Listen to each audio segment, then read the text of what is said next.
সুপ্রিয় দর্শক, 22 পেরিয়ে 23 দীর্ঘ প্রায় 2 যুগের এই যাত্রা এনটিভি আজ তার বর্ষপূর্তি উদযাপন করতে যাচ্ছে।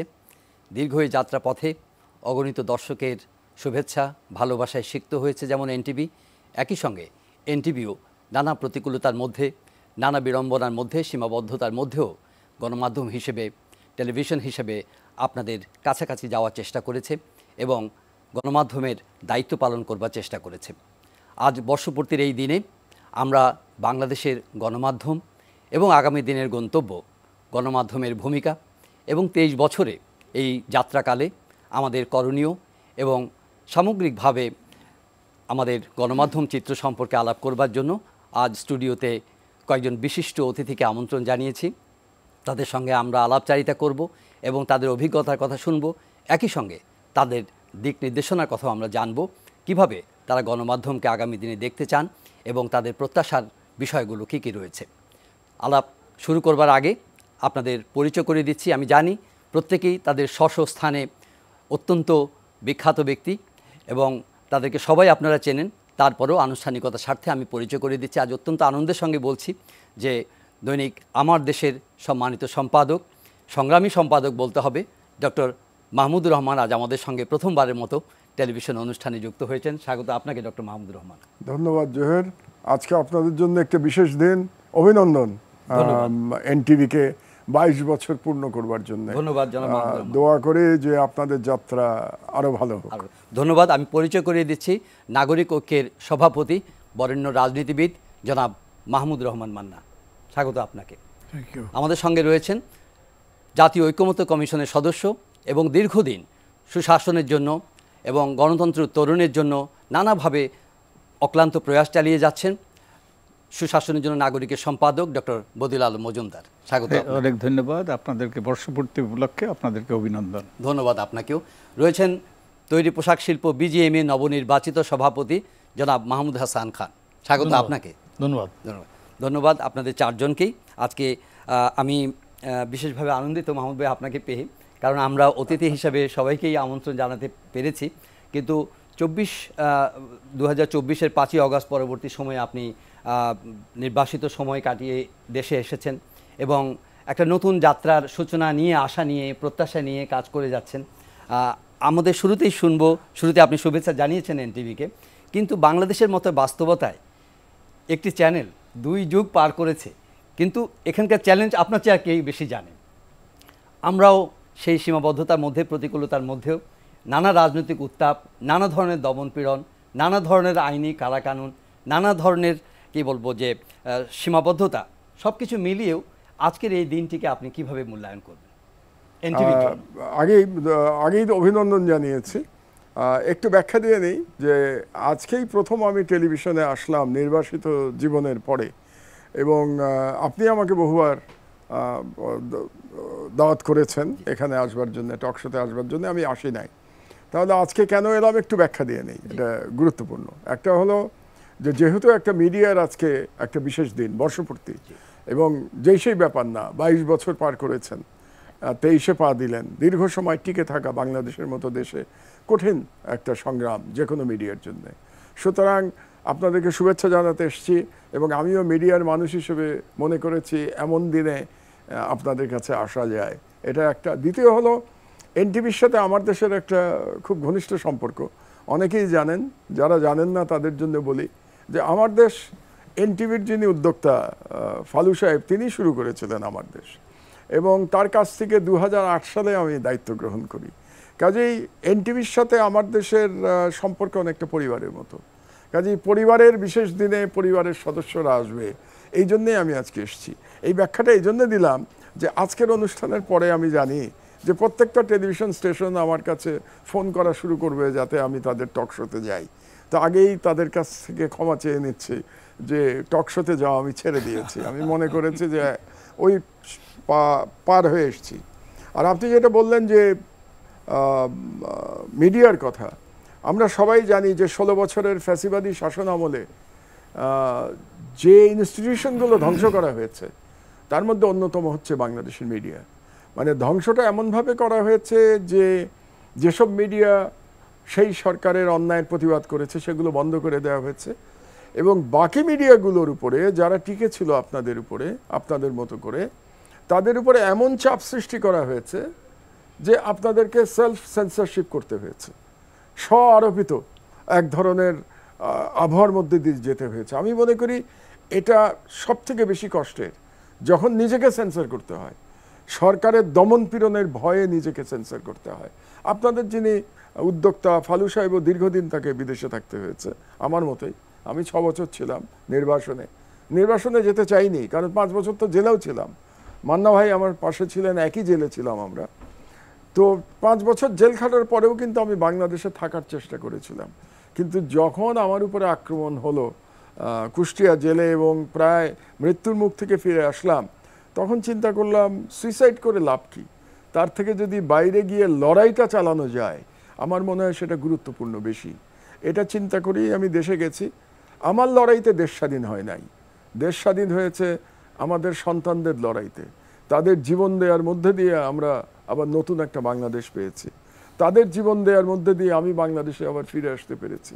এই জন্য আবার যে টেলিভিশনে চেহারা দেখাতে পারছি, এই জন্য আমার সকল কৃতজ্ঞতা জুলাই আন্দোলনের বীর শহীদ জুলাই যোদ্ধাদের প্রতি। আর মিডিয়া নিয়ে তো আমরা আলাপচারিতা আগাবো, কিন্তু সবচেয়ে বড় কথা হলো যে মিডিয়ার স্বাধীনতা সমুন্নত রাখতে হলে শুধু সরকার এটা পারবে না, যারা মিডিয়া চালান তাদেরও নিজেদের দায়িত্ব এই স্বাধীনতাটাকে রক্ষা করা। কারণ স্বাধীনতা শুধু যে সরকারি চাপের কারণে চলে যায় তাই না, স্বাধীনতা কিন্তু অনেক কর্পোরেট প্রেশারেও চলে যায়, অনেক এজেন্ডার মাধ্যমে চলে যায়। যদি উদ্যোক্তাদের কোনো এজেন্ডা থাকে তাহলে এগুলোর ব্যাপারে আমাদের সাবধান থাকতে হবে। আর আপনাদের মতো যারা একেবারে প্রফেশনাল সাংবাদিক, আপনাদেরও মানে বৈরী অবস্থায় মাথা উঁচু করে দাঁড়ানোর মতো মানে কি বলবো, এক ধরনের সাহস, নৈতিকতা, নৈতিক বলটা থাকা প্রয়োজন।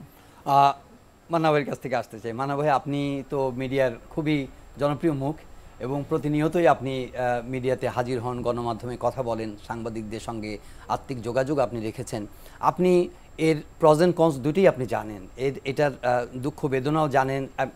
যেমন শুরুতেই একটা খুবই গুরুত্বপূর্ণ পয়েন্ট মান্না ভাই বলে দিয়েছেন, যেটা হলো একটা কী বলে একটা ইনস্টিল করা হয়েছে একটা ফিয়ার, এবং যে কারণে হচ্ছে যে সেলফ সেন্সরশিপ চলে এসেছে, যেটা আরও বেশি ভয়ঙ্কর। এই ধরনের একটা পরিস্থিতিতে মিডিয়ার যে জার্নিটা আপনি তো খুব কাছে থেকে দেখেছেন। আপনার কাছ থেকে ধরেন আমাদের মতো চ্যানেল যারা এই পর্যন্ত টিকে আছে সে সম্পর্কে যদি আপনি কিছু বলেন। প্রথমেই আমি আপনাদের জন্মদিনের শুভেচ্ছা জানাই। ওরকম many many many happy Returns of the day. 1 বছর পরে আসে কিন্তু সালতামামি হয়, অনেক লোকজন আসে এবং খুব প্রাণবন্ত মনে হয় যে আরও কিছু করতে পারবো, আবার নতুন করে উজ্জীবিত হই। আমি চাই যে এরকম প্রত্যেক বছরই এনটিভি উজ্জীবিত হতে থাকুক। কেন বললাম কথাটা, ধরেন গত 15 থেকে 17 বছর খুবই খারাপ সময় গেছে সবার জন্যেই। মানে ব্যক্তিগত জীবনে এই যে মাহমুদ ভাই এতক্ষণ ধরে বললেন, আমার কিন্তু ওনার ওই ছবিটা মনে আছে, মাথা দিয়ে রক্ত পড়ছে, জি রক্ত পড়ছে কোর্টের মধ্যে, মানে দেখলেই কীরকম গা শিউরে ওঠে না, যেটা এরকমও হতে পারে এই দেশে। তো এই রকম অবস্থা আমার কাছে মনে ছিল। সেই অবস্থায় এনটিভি 22 বছর টিকে ছিল। That is a big thing, huge thing. কেন বলি, এরকম আপোষ করে সেলফ সেন্সর করে অনেকে টিকে থেকেছে তা ঠিক, কিন্তু এর মধ্যেও একটা ফাইনাল লাইনে আবার তাদের কথাও আসছে আমি দেখছি। প্রায় কি আমি লক্ষ্য করে দেখেছি, হয়তো 1-2 টেলিভিশন এনটিভি আমি বলতে পারি যে এইরকম করেছে। যখন আপনাদের এই অবস্থা চলে, আপনাদের চেয়ারম্যান প্রবাসে ছিলেন, ওনার মতোই, ওনার সাথে আমার ব্যাংককে দেখা হয়েছিল। একটা রেস্টুরেন্টে বসে অনেকক্ষণ চা খেলাম, অন্য কিছু খেলাম, কথাবার্তা বললাম। মানে সেই সময় তার মানে যে কথা, কিছু বলা এবং না বলা, ভেতরে যে কষ্ট, ব্যথা, মানে প্রতিবাদ বা ক্ষোভের প্রকাশ দেখেছিলাম। আমাদের এই বয়সে তো ধরেন কেউ এরকম চিৎকার করে গালাগালি করেই ক্ষোভ প্রকাশ করে না, কিন্তু তবু ক্ষোভটা বোঝা যায়। ঠিক আমি একই কথাটাই বলছি যে সাংবাদিকতার একটা ফাইনাল দিক হলো কি, তারা বিটুইন দ্য লাইন্স কথা বলতে পারেন। সেটা ইভেন আমি মনে করি যে যদিও মানে ভিডিওতে বা টিভিগুলোতে ওই বিটুইন দ্য লাইন্স লেখার মধ্যে যেরকম করে লুকিয়ে রেখে বলা যায়, ওরকম করে হয়তো টিভিতে বলা যায় তো এক্সপ্লিসিট, তারপরেও কিন্তু এই চ্যানেলগুলো অনেক ভালো ভালো ভূমিকা রেখেছেন। মানুষের মধ্যে ধরেন যে চেতনা ইত্যাদি সেটা কীরকম হয়েছে, নির্যাতন যে কীরকম হয়েছে সেটা এক কথায় ফলকার টুর্কের যে রিপোর্ট জাতিসংঘের পক্ষ থেকে মানে কিলিংয়ের ওপর বেরিয়েছে, তাতে বোঝা যায় কত নৃশংস ছিল ওরা। মানুষকে কোনো মানুষই মনে করতো জীবনের দামই দিত না। আর প্রধানমন্ত্রী তো কত লোক মরে মরুক দেখি, কত তারা মরতে পারে, কিন্তু আমি ক্ষমতা ছাড়বো না, তাকে ছাড়তে হয়েছে। ওই অত বড় রক্তদানের মধ্যেই তো যেরকম করে উনি বললেন যে আমাদের সন্তানরা করেছে, ওই প্রজন্ম। আপনি জেনজি বলতে খুব মাঝে মাঝে পছন্দ করতো লোকজন, এখন ওইরকম আর বলে না, কিন্তু তারপরেও এটা একটা বৈশিষ্ট্য বটে। এইটা আমি শুধু জেনজির মধ্যে না, আমি কিন্তু মানে সমগ্র সব প্রজন্মের মানুষের মধ্যেই সেটা দেখেছি। কারণ আমি যেন ফালু সাহেবের কথা বললাম, হ্যাঁ একজন দুজনের কথা বলবো, তার একটু ভয় টয় পেয়েছিলেন, হয়তো একটু গুটিয়ে নেওয়ার চেষ্টা করেছিলেন, কিন্তু বেশিরভাগই মনে করেছিলেন যে এটা চালাতে হবে। এটা চালাতে না পারলে যদি কোথাও জ্যোতি দিয়ে দিই, কোথাও ছেদ হয়ে যায়, তাহলে এটা পার্মানেন্ট একটা ব্যাপারে করছিলেন।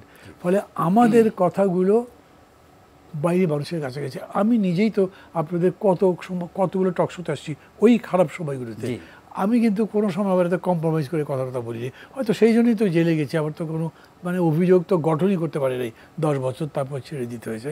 তো এগুলো সব থেকে আমি মনে করি যে অসাধারণ একটা ভূমিকা অন্যান্য টিভি অনেকগুলোর সাথে এনটিভিও পালন করেছে, সেজন্য তাদেরকে আমি আরেকবার ধন্যবাদ এবং অভিনন্দন। ডক্টর বদিউল আলম মজুমদার, আপনি গভর্নেন্স নিয়ে কাজ করেন, গণতান্ত্রিক রূপান্তরের চেষ্টা আছে দীর্ঘকাল ধরে আপনি করছেন, এখনও জাতীয় ঐক্যমত্য কমিশনে জাতির মধ্যে এক ধরনের সমঝোতা, একটা ঐক্য, একটা সম্মতি উৎপাদনের চেষ্টা করছেন যাতে করে দেশ সামনের দিকে এগিয়ে চলে। কিন্তু এর মধ্যে মিডিয়াকে তো মনে করা হয় যে খুবই ইনএভিটেবল এবং খুবই essential part of Democratic process. সেই জায়গার মধ্যে যদি আপনি এই 23 বছরের আমাদের জার্নি, একই সঙ্গে যে রেজিম কথা বলা হয়, স্বৈরাচার রেজিম বা ফ্যাসিবাদী যে রেজিমের কথা বলা হলো, সেই রেজিমের যে বাস্তবতা সেটা আপনিও ফেস করেছেন, তো সেটার আঙ্গিকে যদি আপনার অনুভূতি বা উপলব্ধি বলেন। অনেক ধন্যবাদ, এবং আমিও আবারও আপনাদেরকে অভিনন্দন জ্ঞাপন করি, শুভেচ্ছা জানাই সবাইকে। জি, আপনার চ্যানেলের সাথে যারাই জড়িত আছে সবাই অভিনন্দন পাওয়ার যোগ্য। আপনারা 23 বছরে পদার্পণ করেছেন এবং এটা চারটিখানি কথা নয়। বিশেষত আমাদের গত 16 বছরে যা ঘটেছে, যেসব ন্যাক্কারজনক ঘটনা ঘটেছে মালিকানা নিয়ে, ন্যাক্কারজনক ঘটনা ঘটেছে সরকারের নিয়ন্ত্রণ নিয়ে, ন্যাক্কারজনক ঘটনা ঘটেছে আপনাদের পেশারই কিছু কিছু ব্যক্তির আনুগত্য, মানে অতি উৎসাহী আনুগত্যের কারণে। তো এই ন্যাক্কারজনক ঘটনার প্রেক্ষাপটে কালাকানুনের, হ্যাঁ, সরকারের দমন পীড়ন, কালাকানুন, এইসব নিয়ন্ত্রণ বিভিন্নভাবে। তো এর মধ্যে আপনারা এই 22 বছর পার করেছেন এবং সম্মানের সাথে, এবং আপনারা এই যে কি বলবো আমি, আপনারা এমন একটা পর্যায়ে পৌঁছেছেন এখন ভবিষ্যতে আরও বিরাট অবদান রাখার সুযোগ। আমরা যদি 23 বছরের কথা ধরি, 22 বছরের কথা ধরি, এমন মানুষের জীবনে আমরা যখন 22 বছরে পড়েছি, তখন আমরা টকবগে যুবক ছিলাম। তা আমাদের সামনে যে অনেক চ্যালেঞ্জ ছিল, অবশ্যই সম্ভাবনা। তো এখন আমাদের সামনে, আপনার চ্যানেলের সামনে, এই এনটিভির সামনে বিরাট সম্ভাবনা এখন, যে আমাদের ছাত্র জনতার আত্মত্যাগের ফলে, হ্যাঁ, আমাদেরও ভূমিকা ছিল, আমরা বয়ানগুলো তৈরি করেছি, যার মাধ্যমে মানুষের সেই পরিবর্তনের আকাঙ্ক্ষা সৃষ্টি হয়েছে, ক্ষোভ সৃষ্টি হয়েছে, পরিবর্তন করতে চায় সেরকম একটা দৃঢ় মানসিকতা সৃষ্টি হয়েছে। কিন্তু ছাত্র জনতা তার রূপ দিয়েছে একটা গণ অভ্যুত্থান সৃষ্টি করার মাধ্যমে। আমরা পারিনি, কিন্তু বুক পেতে দিতে বন্দুকের সামনে তারা পেরেছে, এবং তাই তারা সফল হয়েছে। তো এখন এর মাধ্যমে সম্ভাবনার দ্বার খুলেছে আমাদের একটা গণতান্ত্রিক ভবিষ্যৎ সৃষ্টি করার, এবং শুধু গণতান্ত্রিক ভবিষ্যৎ সৃষ্টি করার এই অর্থে প্রাথমিক পদক্ষেপ তো আমাদের একটা সুষ্ঠু নিরপেক্ষ নির্বাচন নিশ্চিত করা। কিন্তু ওটাই গণতন্ত্র নয়, নির্বাচনই গণতন্ত্র নয়। নির্বাচনের মাধ্যমে এটা গণতান্ত্রিক যাত্রাপথের সূচনা মাত্র, প্রথম পদক্ষেপ। গণতান্ত্রিক উত্তরণ, একটা টেকসই গণতান্ত্রিক উত্তরণ। তার জন্য যে মিডিয়ার ভূমিকা, আমাদের সকলের ভূমিকা আছে, সকল নাগরিকের ভূমিকা আছে, রাজনৈতিক দলগুলোর ভূমিকা আছে, সাংবাদিকদের বিশেষ করে ভূমিকা আছে। কারণ একটা টেকসই গণতান্ত্রিক ব্যবস্থা, এই যে যদি আমাদেরকে সৃষ্টি করতে হয়, সেই রকম টেকসই গণতান্ত্রিক ব্যবস্থা যদি আমাদের নিশ্চিত করতে হয়, তাহলে মানুষকে সচেতন করতে হবে, মানুষকে সোচ্চার করতে হবে, মানুষকে জাগ্রত করতে হবে, মানুষের অংশগ্রহণ নিশ্চিত করতে হবে। এবং এই মিডিয়া মানুষকে সচেতন করে, সোচ্চার করার ব্যাপারে সহায়তা করে, তারা তাদের তথ্য দেয়, তথ্য দিয়ে ক্ষমতায়িত করে। তো এবং আরেক দিকে তো বলা হয় যে মিডিয়া দর্পণ, যে মিডিয়া অন্যায়, অবিচার, অপকর্মের সেই কাহিনী তুলে ধরে, এই সকল অসঙ্গতির বিষয় তুলে ধরে এবং এর মাধ্যমে এগুলো দূরীকরণের ব্যাপারে ভূমিকা রাখে এবং মানুষকে এ ব্যাপারে সম্পৃক্ত করে। তো আমি আশা করব যে অতীতের অভিজ্ঞতার উপর দাঁড়িয়ে যে আমাদের সামনে এই যে ছাত্র জনতার অভ্যুত্থানের ফলে এই আমাদের ১৫০০ থেকে ২০০০ ব্যক্তির প্রাণের বিনিময়ে এবং প্রায় ৩০,০০০ ব্যক্তি আহত হয়েছে, যারা মৃত্যুর সাথে লড়াই করছে এখনও কেউ কেউ, এই তাদের বদৌলতে যে আমরা যে সম্ভাবনা, আমাদের সামনে যে সম্ভাবনা দ্বার খুলেছে, যে এনটিভি সেই সম্ভাবনা যেন বাস্তবে রূপায়িত হয়, সেই ব্যাপারে গুরুত্বপূর্ণ ভূমিকা পালন করবে। ধন্যবাদ। আমি সেই ক্ষেত্রে এনটিভির আগাম সফলতার জন্য আগাম অভিনন্দন জ্ঞাপন করি। ধন্যবাদ ডক্টর মজুমদার। আমি জনাব মাহমুদ হাসান খানের কাছে আসবো। আপনি হয়তো ভাবছেন যে একজন সংগ্রামী সম্পাদক আছেন, একজন বরেণ্য রাজনীতিবিদ আছেন, গণতন্ত্র এবং সুশাসনের জন্য লড়াই করছেন যাচ্ছেন, আপনি একজন বিজনেস লিডার, আপনি এই আলোচনার মধ্যে কতটা প্রাসঙ্গিক হয়তো ভাবছেন, কিন্তু নিশ্চয়ই যে আপনিও কিন্তু একটা ইনএভিটেবল স্টেক হোল্ডার, একজন বিজনেস লিডার হিসেবে মিডিয়ার সঙ্গে আমরা ওতপ্রোতভাবে কিন্তু কাজ করেছি, কিন্তু নানা বাধা বিপত্তি প্রতিবন্ধকতা কিন্তু আমরা বিজনেস ওয়ার্ল্ডেও কিন্তু ছিল, যে কারণে যখন যে উন্নয়নের ক্ষেত্রে নানা বিপত্তি তৈরি হয়েছে, নানা কী বলছে দুর্নীতি ব্যাপকভাবে ডিপ রুটেড হয়েছে, তার মধ্যেও মিডিয়া হিসেবে আমি আপনাকে বলতে চাই যে আমরা ব্যবসা বাণিজ্যকে প্রমোট করার জন্য এবং সেখানে কনফিডেন্স আনার জন্য এবং তাদের ক্রিয়েটিভ চিন্তাকে উদ্যোক্তাদের সহায়তা করার জন্য কিন্তু আমরা কনসিস্টেন্টলি কাজ করে গেছি এনটিভি। আপনি মনে আছে যে আমরা প্রতি বছর কেমন বাজেট চাই, এত সীমাবদ্ধতার মধ্যেও আমরা কেমন বাজেট চাই, একটা বিরাট পরিসরে মিডিয়া কিন্তু কোনো গণমাধ্যমে কিন্তু এত বড় পরিসরে 16 বছর ধরে আমরা এই আয়োজনটি করেছি।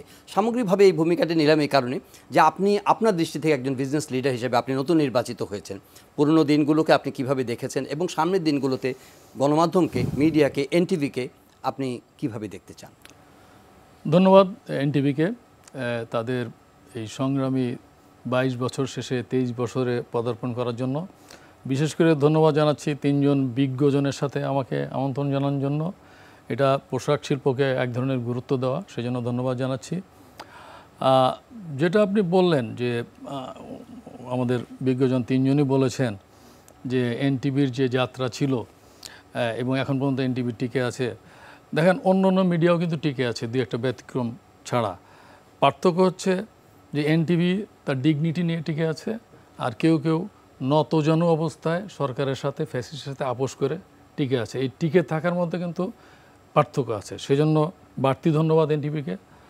আর বিজনেস নিয়ে এনটিভি বিজনেস এটা চ্যানেল না, তারপরেও যেটা বললেন আপনি কেমন বাজেট চাই, এই ইত্যাদি বিষয়ে এনটিভি তার ভূমিকা পালন করার চেষ্টা করেছে। আমি বলবো সবচেয়ে ভালো যেটা ভূমিকা আপনারা পালন করার চেষ্টা করেছেন, যেটা আমাদের জাতি দেখেছে, যে ফ্যাব্রিকেটেড স্ট্যাটিস্টিক্স দিয়ে প্রমাণ করার চেষ্টা করা যে দেশ এগিয়ে যাচ্ছে। আসলে পরবর্তীকালে তো এটা প্রমাণ হয়েছে যে তথ্য সন্ত্রাস হয়েছে, বিবিএস এর মাধ্যমে, হ্যাঁ হয়েছে। তো সেই ক্ষেত্রেও আপনারা আপনাদের অস্তিত্ব টিকিয়ে রেখে যতদূর সম্ভব বলার চেষ্টা করেছেন। আপনাদের মতো আরও হয়তো কয়েকটা মিডিয়া বলার চেষ্টা করেছেন, সবাই না, অনেকেই বরঞ্চ যেটা বললেন যে তথ্য সন্ত্রাস, আর আমরা যেটা বলি ফ্যাব্রিকেটেড স্ট্যাটিস্টিক্স, পরিসংখ্যান, ইনফ্লেটেড ফিগার দেখানো হয়েছে। সো অনেকে বরঞ্চ অনেক মিডিয়া এটাও বলেছে যে আসলে এটা কম দেখানো হয়েছে, আর একটু বেশি হলে আর একটু ভালো হতো, এমন মিডিয়া আমরা দেখেছি। সো এই জায়গাটায় আপনাদের ধন্যবাদ। আর আমরা যেটা বলি যে গণতন্ত্রের যে সূচনা, গণতন্ত্রের অনেকগুলা বিষয় আছে, তার মধ্যে অন্যতম প্রধান হচ্ছে একটা গ্রহণযোগ্য নির্বাচন। সেই নির্বাচনের দিকে দেশ তাকিয়ে আছে। তো আমরা বিজিএমএতে আমরা সেই সংগ্রামও করেছি গত 16 বছর। বিজিএমএতে যে নির্বাচনগুলো হয়েছে সেগুলো প্রশ্নবদ্ধ নির্বাচন ছিল, অধিকাংশ ক্ষেত্রে চাপিয়ে দেওয়া নেতৃত্ব ছিল। সেই জায়গাতে আমরা সংগ্রাম করেছি এবং সংগ্রাম করে আমরা সফল হয়েছি একটা গ্রহণযোগ্য নির্বাচন। যে নির্বাচনটা হয়েছে, আমি বলবো না যে 100% সঠিক হয়েছে, বাট আমি বলবো যে 95% সঠিক হয়েছে। এর মধ্যেও কিছু ধরেন ফল্টি জিনিস ছিল, বাট আমরা আশা করব ভবিষ্যতে বিজেপি নির্বাচন একদম 100% সঠিক হবে।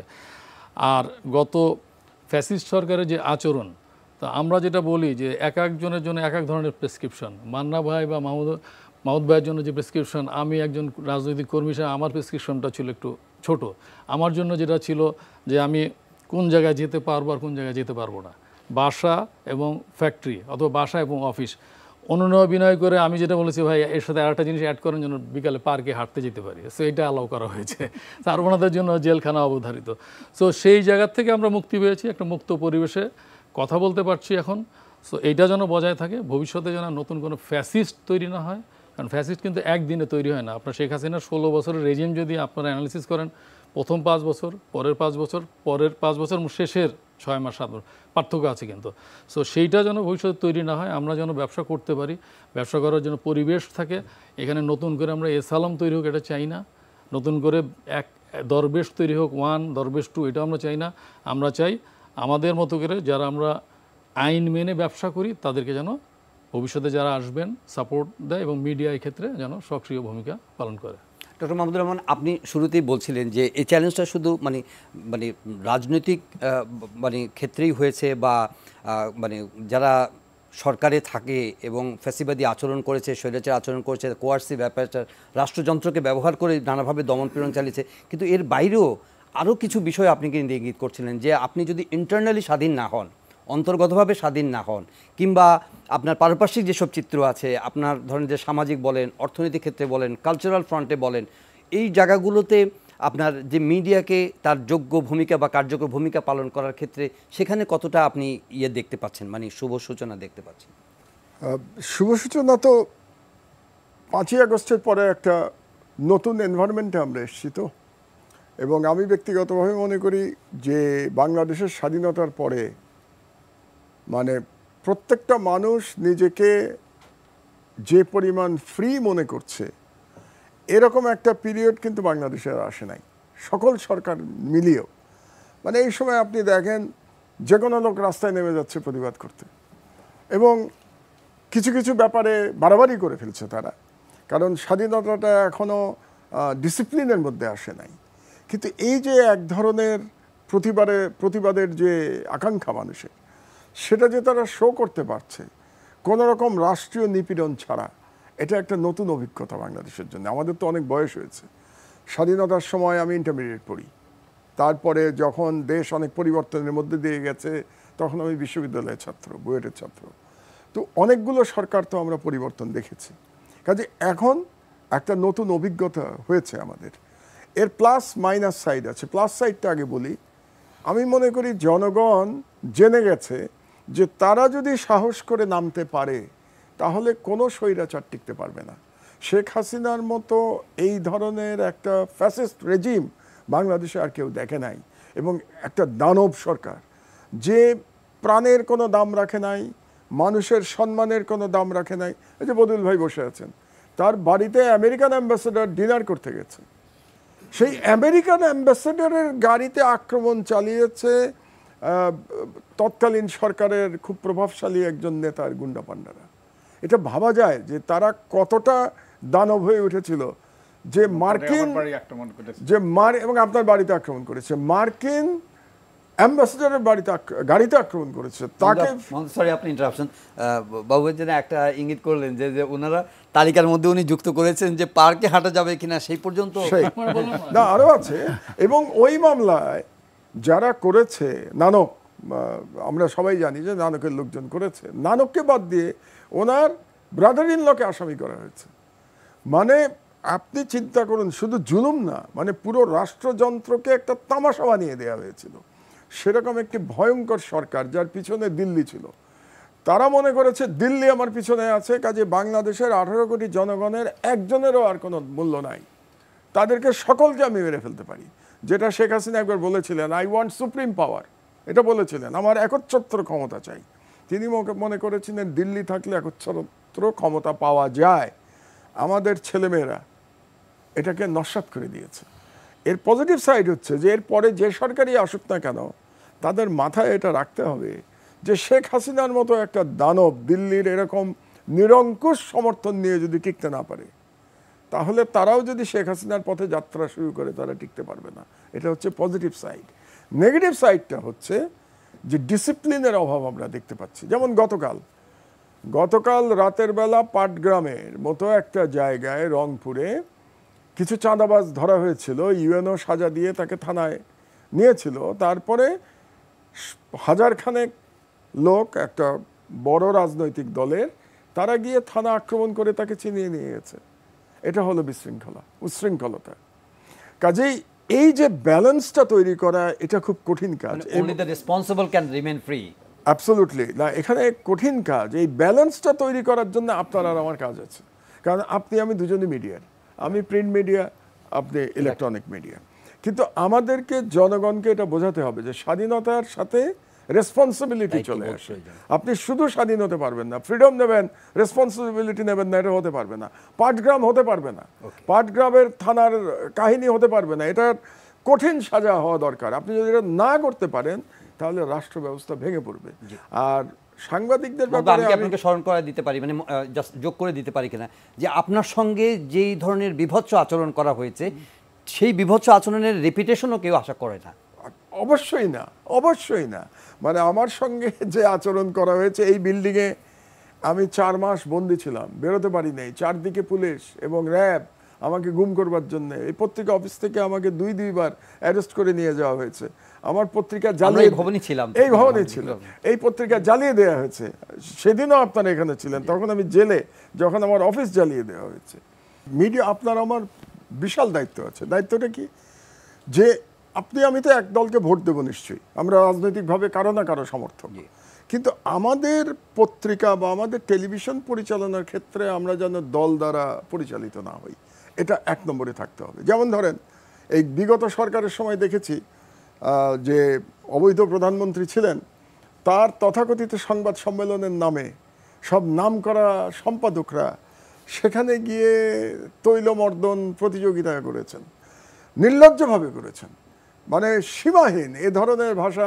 ওনাদের ব্যবসায়ী নেতারা যে ভাষা ব্যবহার করেছেন, একইভাবে সব বড় বড় সম্পাদকরা একইভাবে ভাষা ব্যবহার করেছেন, যেটা কল্পনা করা যায় না যে মানুষের ডিগনিটি কতটা নেমে যেতে পারে যে ধরনের ভাষায় তখন এইসব তথাকথিত সাংবাদিকরা তারা কথা বলতেন। কাজে আমাদের এটা মনে রাখতে হবে, আমরা যেন মিডিয়া চালানোর ক্ষেত্রে কোনো দলীয় লেজুর বৃত্তি না করি, এটা গেল একটা। আর বস্তুনিষ্ঠ সাংবাদিকতা যেন আমরা করি, আমরা যেন ভয় না পাই কোনো চাপের কাছে। আমি মনে করি একটা নতুন দিগন্ত উন্মোচিত হয়েছে বাংলাদেশে, রাষ্ট্রের জন্যে, জনগণের জন্যে এবং আমাদের মিডিয়ার জন্যে। আর একটা হলো যে মিডিয়ার আর একটা প্রবলেম আছে যেটা সরকার করে, সেটার ব্যাপারে ভালো হয়েছে এখানে আমাদের কমিশনের সদস্য আছেন, বদিউল ভাই আছেন এখানে। সরকার কি করে, তারা বিজ্ঞাপনটাকে হাতিয়ার হিসেবে ব্যবহার করে। যখন বিশেষত রাজনৈতিক সরকার যখন আসে, যে আর কিছু করলো না, আপনাকে আমার মতো পেটালো না কোর্টের মধ্যে, আমার মতো 5 বছর জেলে ঢুকালো না, মানে হাসিনা করে নাই কি, আমার প্রেসের নাট বল্টু খুলে দিয়ে গেছে, পুলিশ তালা মারা, বদিউল ভাই পুলিশ তালা মারা, বাইরে 2জন পুলিশ পাহারা, ভিতরে গিয়ে দেখি কিচ্ছু নাই। তো এটা পর্যন্ত করতে পেরেছে বিগত সরকার, তো সবকিছু করেছে। তো এখন যেটা মিনিমাম যেটা সরকার করতে পারে খুব ইজি, যে আমাকে ধরলো না, আমার প্রেসও বন্ধ করলো না, আমার বিজ্ঞাপন সব বন্ধ করে দিল। এইটা সম্পর্কেও আমাদেরকে কিন্তু ঐক্যবদ্ধ থাকা দরকার। আপনি যে দলই করেন না কেন, যে দলকে সাপোর্ট করেন, আমি যে দল করি না কেন, এটাকে যেন সরকার টুলস হিসেবে ব্যবহার করতে না পারে। আর একটা হলো লাস্ট কথা আমি যেটা বলবো, আমরা যেন আমাদের কর্পোরেট স্বার্থ উদ্ধার না করি মিডিয়ার মাধ্যমে। কারণ বাংলাদেশের বেশিরভাগ মিডিয়া কিন্তু কর্পোরেট মিডিয়া, এবং সেই দিক দিয়ে আমার দেশ একটা ব্যতিক্রম হতে পারে, কারণ আমার দেশের কোনো ব্যবসা নাই, আমার দেশের মালিকদের কোনো ব্যবসা প্রতিষ্ঠান নাই। মানে একেবারে কর্পোরেটের বাইরে মিডিয়া আপনি খুব বেশি খুঁজে পাবেন না। আমার মনে হয় বদিউল ভাই আমার সাথে একমত হবেন, মান্না ভাই একমত হবেন, কর্পোরেটের বাইরে আপনি হাতে গুনতে পারবেন মিডিয়া কয়টা আছে। তার মধ্যে সম্ভবত আমার দেশ একটা, এনটিভিও একটা, কারণ আমি যতদূর জানি যে ফালু সাহেবের আর এখন তেমন কোনো ব্যবসা নাই, কাজে উনিও কর্পোরেটের বাইরে, কাজে we are sort of unique media. তা আমাদের ইউনিকনেসটা ধরে রাখতে হবে। ডক্টর মজুমদার, এই যে আমরা মানে আশাবাদের জায়গাগুলো তৈরি হচ্ছে, আবার একই সঙ্গে মনে হচ্ছে যে রাতারাতি সব পরিবর্তন যে হবে না তারও কিছু ইঙ্গিত পাওয়া যাচ্ছে। মাহমুদ ভাই কিছু আপনার অফ দ্য রেকর্ড এবং কিছু অন রেকর্ডে কিছু দৃষ্টান্ত আমাদের সামনে তুলে ধরলেন যে এই যে একটা চ্যালেঞ্জিং সময়, এই সময়ের মধ্যে ধরেন আমরা মানে সব কিছু কারেকশনের জন্য যে চেষ্টা করছি, মিডিয়া হিসেবে আপনি এনটিভিকে রিলেট করতে পারেন যে আমরা কারেকশনের চেষ্টা করছি, আজ কিন্তু আমরা আসলে কতটা সামর্থ্য রাখি এই পরিবর্তনের জন্য, এবং আপনারা যে ধরেন অনেক সমস্যার সমাধান করার জন্য উদ্যোগী হয়েছেন। এই নেশনে যখন এত প্রবলেম গ্রিপড একটা নেশন, এত মানে মাল্টিফেরিয়াস মাল্টিপ্রং প্রবলেম, সেখানে অ্যাকচুয়ালি মানে পরিবর্তনের সূচনাটা কোথা থেকে হতে হবে, মানে প্রাইম 2-4টা পয়েন্ট যদি আপনি বলেন। পরিবর্তনের জন্য আমাদের সকলকেই ভূমিকা রাখতে হবে। আপনাদের মিডিয়া যেমন ভূমিকা রাখতে হবে, রাজনীতিবিদদের ভূমিকা রাখতে হবে, ব্যবসায়ীদের ভূমিকা রাখতে হবে, আমরা যারা নাগরিক সমাজের প্রতিনিধি আমাদেরকেও রাখতে হবে, সাধারণ নাগরিকদেরকেও রাখতে হবে। কারণ একটা রাষ্ট্র তত ভালো চলবে যত নাগরিকরা সক্রিয় হয়, সোচ্চার হয়, নাগরিকরা ভূমিকা রাখে ভালোর দিকে যাওয়ার পথে। তো তাই আমাদের সকলেরই ভূমিকা আছে, এবং কিন্তু প্রত্যেকেরই ভিন্ন ভিন্ন ভূমিকা আছে। ওনার ভূমিকা হলো যে উনি সততার সাথে ব্যবসা বাণিজ্য চালিয়ে এবং এদেশের মানুষের জন্য কর্মসংস্থান করবেন, আমাদের অর্থনীতিকে সামনের দিকে এগিয়ে নেওয়ার জন্য চেষ্টা করবেন এবং অন্যের জন্য সুযোগ সৃষ্টি করবেন। এটা ওনার। আপনাদের জন্য আমি আগেই বলেছি, আপনাদের জন্য দায়িত্ব হলো যে মানুষকে সচেতন সোচ্চার করা, মানুষকে ক্ষমতায়িত করা তথ্য দিয়ে, এবং সমাজের দর্পণ হিসাবে এবং ক্ষমতাকে প্রশ্ন করা। হ্যাঁ, ক্ষমতাকে প্রশ্ন করা, কিন্তু বিবেক হিসাবে ক্ষমতাকে অতীতে প্রশ্ন করা যায় নাই, কিন্তু আগামী দিনে প্রশ্ন করা যাওয়ার মতো পরিস্থিতি তৈরি হচ্ছে কি সেই সম্পর্কে আপনাদের মিডিয়াদের সেই ভূমিকা আছে। আমাদের রাজনীতিবিদদের যেমন এখন গুরুত্বপূর্ণ ভূমিকা আছে, যে কারোই ভূমিকা খাটো করে দেখার সুযোগ নেই, কিন্তু রাজনীতিবিদদের ভূমিকা এখন বিশেষভাবে গুরুত্বপূর্ণ। কারণ শেখ হাসিনা কিন্তু সেই ট্যাঙ্কে চড়ে আসে নাই, শেখ হাসিনা কিন্তু উর্দিপরেও আসে নাই, শেখ হাসিনা এসে কিন্তু সংবিধান বাতিল করে দেয় নাই। যেই পদ্ধতি, প্রক্রিয়া, প্রতিষ্ঠান বিরাজমান ছিল, সেই প্রক্রিয়া প্রতিষ্ঠানে কিন্তু তাকে স্বৈরাচারে হওয়ার ব্যাপারে ভূমিকা রেখেছে এবং এটাকে আরও ত্বরান্বিত করেছে, পাকাপোক্ত করেছে, এবং শেখ হাসিনা দানবে পরিণত হয়েছে। কারণ তিনি আরও কিছু পরিবর্তনের সাথে করেছেন, তিনি আইনের পরিবর্তন করেছেন, তিনি নিবর্তনমূলক অনেক রকম বিধিবিধান করেছেন, তিনি সংবিধান পরিবর্তন করেছেন, পঞ্চদশ সংশোধনী পরিবর্তন করেছেন। তো তিনি দানবে পরিণত হওয়ার ব্যাপারে এগুলো তার সহায়তা করেছে। তো এখন যেই এই অভ্যুত্থান, ছাত্র জনতার নেতৃত্বে যে অভ্যুত্থান হলো, এর মাধ্যমে এগুলো পরিবর্তনের সুযোগ সৃষ্টি হয়েছে আমাদের জন্য। আমাদের আমরা যত কিছুই করি, এই বিদ্যমান পদ্ধতি, প্রক্রিয়া, প্রতিষ্ঠান, এগুলোর মধ্যে যদি পরিবর্তন না আনি, অর্থাৎ আমরা কিছু যদি আইনি সংস্কার না করি, কিছু কাঠামোগত সংস্কার যদি না করি, কিছু প্রাতিষ্ঠানিক সংস্কার যদি না করি, এবং কতগুলো মৌলিক সংস্কার যদি না করি, তাহলে আবারও সেই অতীতের সেই পুনরাবৃত্তি করতে পারে। তাই আমাদের রাজনীতিবিদদের ভূমিকা আছে এবং আমরা নাগরিক সমাজের প্রতিনিধিরা আমরা এই কাজে সহায়তা করছি, সবারই ভূমিকা আছে। আমরা ক্যানভাসটা অনেক বড় করার আসলে সুযোগ নেই। উনি যে ইঙ্গিতটা করেছেন যে ওভারঅল সংস্কারের প্রসঙ্গ এবং পরিবর্তনের ক্ষেত্রে, তা আমরা একটু যদি ফোকাস থাকি আমাদের মানে গণমাধ্যমের কি বলবো যে চ্যালেঞ্জ এবং গণমাধ্যমের ভূমিকাটার উপরে যদি আপনি একটু নজর দেন। উনি চাইছেন যে বিভিন্ন যে প্রাতিষ্ঠানিক সংস্কার সেগুলো খুবই জরুরি, এবং কারণ এটাকে গণতন্ত্রকে এবং সুশাসনকে সুশক্ত করার জন্য, সামাজিক উন্নয়ন, রাজনৈতিক উন্নয়নকে নিশ্চিত করার জন্য এগুলো প্রয়োজন আছে। সেক্ষেত্রে গণমাধ্যম কি ভূমিকা পালন করতে একজন রাজনীতিবিদের দৃষ্টিতে আগামী দিনের পরিবর্তনগুলো, যেখানে যে আকাঙ্ক্ষাগুলোর কথা বলা হচ্ছে, বিরাট ক্যানভাস কিন্তু পরিবর্তনের, সংস্কারের আকাঙ্ক্ষার কোনো শেষ নাই। সেই জায়গার মধ্যে গণমাধ্যম মানে যেটা আপনি দেখেন নাই অতীতে, সামনের দিনগুলোতে কিছুটা মাহমুদ ভাই আমাদের আলোকিত করেছেন যে এখনকার প্রায়োরিটিগুলো কি হওয়া উচিত, কর্পোরেট ইন্টারেস্ট থেকে বের হয়ে আসা, অন্তর্গতভাবে স্বাধীন হওয়া, এবং রাজনৈতিক যে লেজুর বৃত্তি সেখান থেকে বেরিয়ে আসা, যেগুলো খুবই উৎকট এবং বিভৎস কিছু দৃষ্টান্ত আমরা অতীতে দেখেছি, সেই জায়গা থেকে মুক্ত হওয়ার মতো বাস্তবতা, চেহারা, চিত্র আপনি দেখতে পান কিনা? জি প্লিজ। একটু বলতে পারি জি জি টু হেল্প ইউ, জি মানে সাংবাদিক হিসাবে জি একটাই প্রশ্ন আপনার কাছে রাজনীতিবিদ হিসেবে, যে দেশ তো আপনারা চালাবেন, আমরা কিন্তু দেশ চালাবো না, রাষ্ট্র আপনারা চালাবেন। আমার সাংবাদিক হিসেবে আপনার কাছে প্রশ্ন, ক্ষমতায় যাওয়ার পরে আপনারা কি সমালোচনা নিতে পারবেন, নাকি আবার শেখ হাসিনার মতো ব্যবহার করবেন? সোজা প্রশ্ন। আমাকে যদি সোজা প্রশ্ন করেন, আমি খুব সোজাভাবে জবাব দিতে পারি যে আমি নেবার মতো মানসিকতা রাখি। এই পর্যন্ত ধরেন আমার অনেক বয়স হয়েছে, অনেকবারে একদম মানে বদুরভার মতো না, তার চেয়ে আমি বয়সে কমিয়ে আছি, কিন্তু এই পর্যন্ত এরকম হয়নি যে আমি খুব বড় সমালোচনায় পড়েছি অথবা কোনো সমালোচনার কাছাকাছি গেলে আমি খুব নেগেটিভলি রিঅ্যাক্ট করেছি।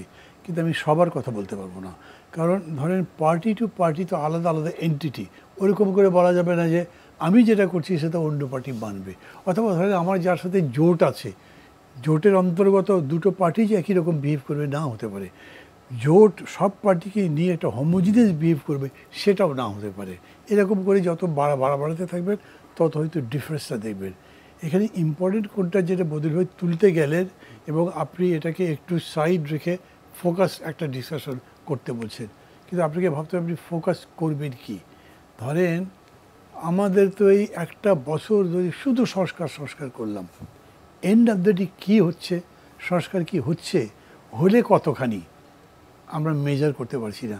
এক একজন এক রকম বলছে, কেউ খুবই হতাশা ব্যক্ত করছে, পরিপূর্ণ আশাবাদ কেউই ব্যক্ত করছে না, কিন্তু তারপরে অনেকে কিছু না কিছু আশাবাদ ব্যক্ত করছে।